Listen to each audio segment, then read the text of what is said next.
Support for Donnybrook Last Call is provided in part by Design Air Heating and Cooling. Shut it down. Thank you so much for joining us for what we call Last Call. It's maybe the most important program, most important topics of this program. Maybe not the most. It's the most important program. It is. It is the most important program on PBS Ever. on YouTube. All right. So much for. It's not how we did this in rehearsal, but It's not according to the script, I can tell you that. that's for sure. Sarah Fenske, I want to ask you about 270 in Manchester. It's where Robert Fernandez is waging a legal battle against the city of De Pere because he wants to stand on the median, ask for money, and then walk up to the cars and, get money. So it's mendacity, right? That's what we call this. But the city of De Pere doesn't like that because, first of all, it's very dangerous to have people walking through the streets, especially at 270 in Manchester, where there are no sidewalks, really. There's no pedestrian access. His attorney is one of the best, Beavis Schock, who's defending him and says that asking for money is actually his First Amendment privilege. What do you think? I think Beavis is a great American, and I agree with him on this one. I don't agree with him on everything. Want to just lay that out there. No, I think he's right.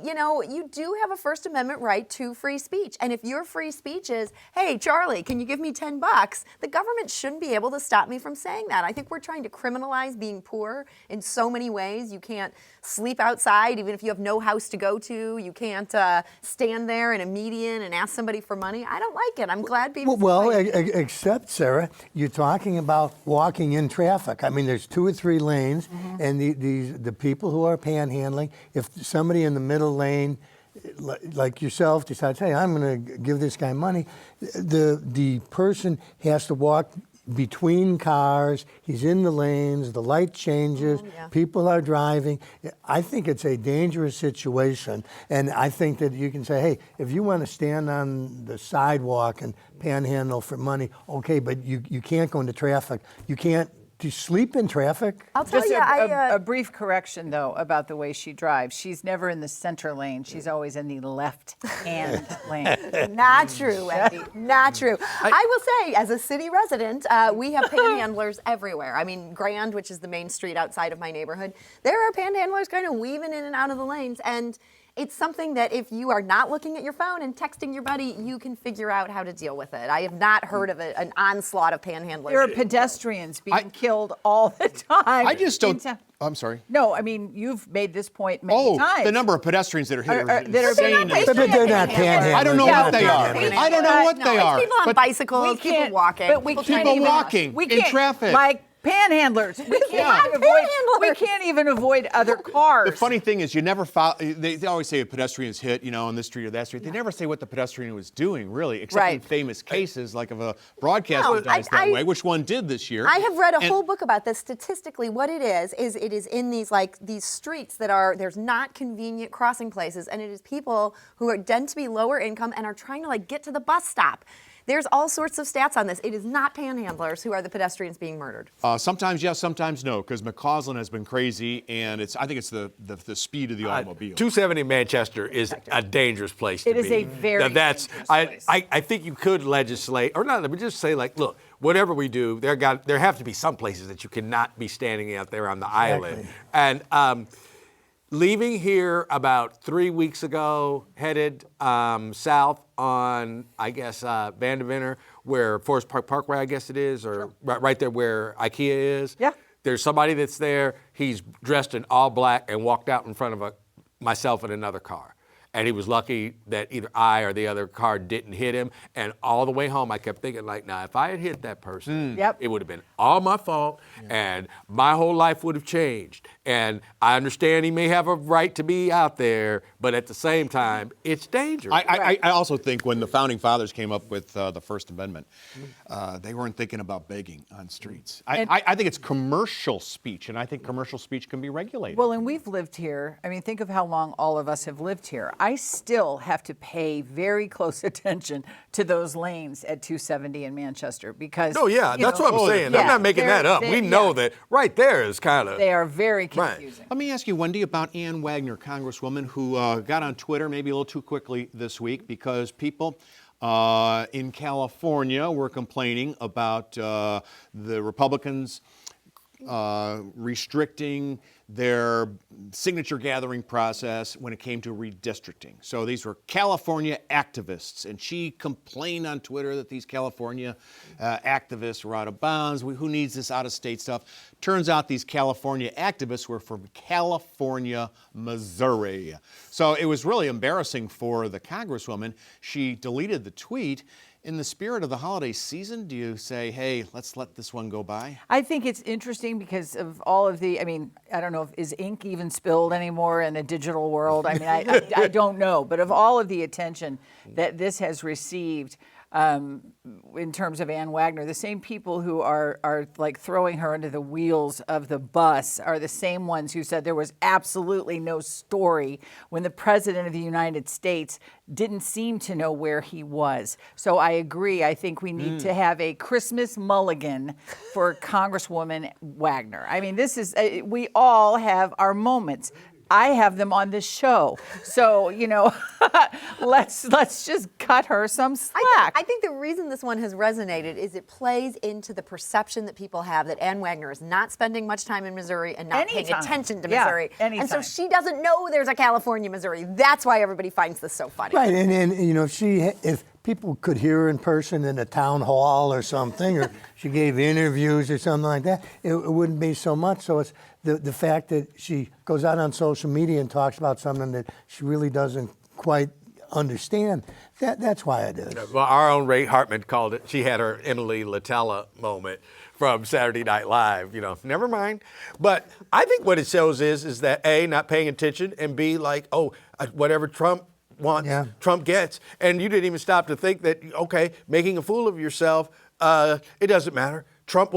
He won't be mad at me, even if I'm wrong or if I'm whatever. And it just shows that just like, what are you doing? Like, what are you thinking? Why be on Twitter criticizing people to begin with? You're a U.S. representative. Well, it's just a chance to talk about George Soros. Right. You know, I mean, what's the point? Yeah. Alvin, I want to ask you about Joe Buck, the broadcaster from St. Louis. Not only is in the broadcaster wing of the NFL Hall of Fame in Canton, but now he's going to Cooperstown. It was announced this week that he will be in Cooperstown this summer. It's a huge honor, of course, and a ton of stories, not all, but a ton, made big mention of the fact that, his dad got him a job when he was 19, gave him a big boost. I think that's actually a quote from a local story. I'm thinking to myself, when does the statute of limitations end? His dad helped him 36 years ago when he was 19. He's now 56, 57 years old. He's called 24 World Series on network television, 6 Super Bowls. He has 8 Emmys. His wonderful father passed away a quarter century ago. Can't he kind of get a nice story and just be the center of attention without people kind of claiming this sort of nepotism? Well, I mean, I think that Joe Buck has earned everything that he has gotten in life, and he's an excellent broadcaster. You can't leave out who his father was. I mean, you just can't, and that's part of the story. Now, I always got a kick that he went to Indiana, and I always tell him, like, you should have went to KU and you'd be doing twice as well. He laughs. But, yeah, I think you do have to mention it, and I just think that's, I mean, I didn't have a famous dad, you know, and I guess maybe none of us did, but if we did, I think we would acknowledge the fact that he's always going to be a part of my story. Or she is always, if he had a famous mom. I don't think he objects to it at all. I mean, he's proud of his dad, and you know, he's done so well, given a little bit of a push. I mean, my gosh, he and Troy Aikman are the new John Madden and whoever. Right. Pat Summerall. Yeah. Yeah, I just think it has to get a little old. It's got to get a little old because I think it's just a wonderful. I think it's just a wonderful human interest story when you have a father and a son who both excel at the same thing. The surname maybe helped him get into the door, but sports broadcasting is such a brutal business that he would never have lasted as long as he has. And I think that, speaking of brutal, just the social media commentary from sports fans, it's awful. It's tough. You mean they're critical of Joe They're Buck? critical of everybody, Bill. Everybody. And Yeah. and the histrionics when Joe Buck does the World Series and the Cardinals play and he Yeah. cheating Right. against this and all. It's It's silly. very But that's unfair. part of the world It's that the they high, live yeah, in. high price. Charlie, I kind of think this is silly. I think if your dad is a legend, you can't follow your dad into his line of work without expecting that to be something that is going to be carved on your gravestone. But you know what? I he think- knew what he was doing when he went into the family business. I understand that to be true, but I think that he actually, his father is part of his story more than George Herbert Walker Bush was part of GWB's story, or Robert F. Kennedy. They don't refer to his dad all the time in stories. Or Michael Douglas. Michael Douglas Michael and Douglas Kirk and Kirk Douglas. Well, that's different, though. No, it's those not. two are It different. It's really the same isn't. thing. All these individuals have gotten to great success, with some help from their dads, but it doesn't have to be in every story. And it kind of gets me every time Joe is interviewed. Every single time his dad is brought up, and his dad is a saint in this town. There's no doubt about definitely. it. Wait a minute, But did we Joe- bring up Jack Buck when we interviewed him that time? When we were doing the I second probably show? did not. 'Cause I make a did. point of not doing I was going to say I didn't. I did There was not. one Well, interview. You guys where- are bad interviewers. And I got to say, Says the host of the 314 podcast, who, by the way, interviews the mayor of St. Louis in this most recent That one edition. just dropped this morning. Yeah. Well, I think you're a great interviewer, and so are you. Absolutely. All four of you. I followed your lead on that one. Don't mention Jack Buck. Hey, thank you so much for joining us, and congratulations to Joe Buck, and we'll see you next week at this time.